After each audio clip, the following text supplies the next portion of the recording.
रोहन एक छोटे शहर की पुरानी हवेली में शिफ्ट हुआ था। हवेली बहुत बड़ी और शानदार थी, लेकिन उसमें एक अजीब बात थी।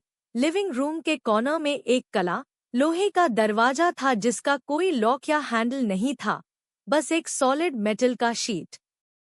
जब भी रोहन उस दरवाजे के पास से गुजरता, यूज हल्की सी सरगोशी विस्पर सुनाई देती थी, जैसे कोई बहुत धीरे से उसका नाम पुकार रहा हो।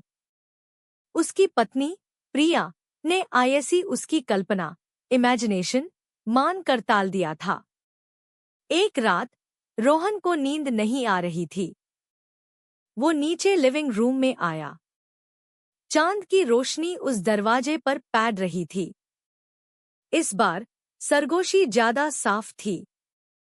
उसमें पीड़ा पेन थी और वो कह रही थी, मुझे खोलो, बाहर निकालो।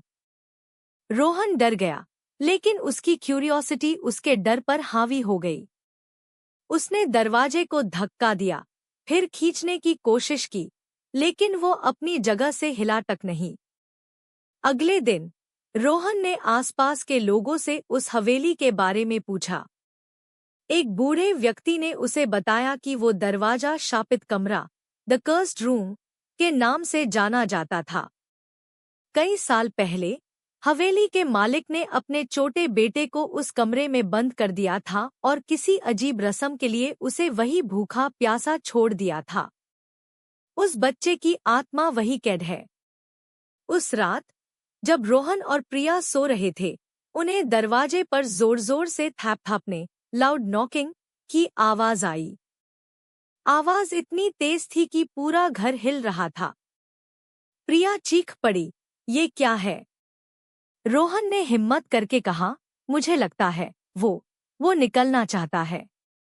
तभी थैपपना रुक गया। पूरे घर में गहरा सन्नाटा छा गया।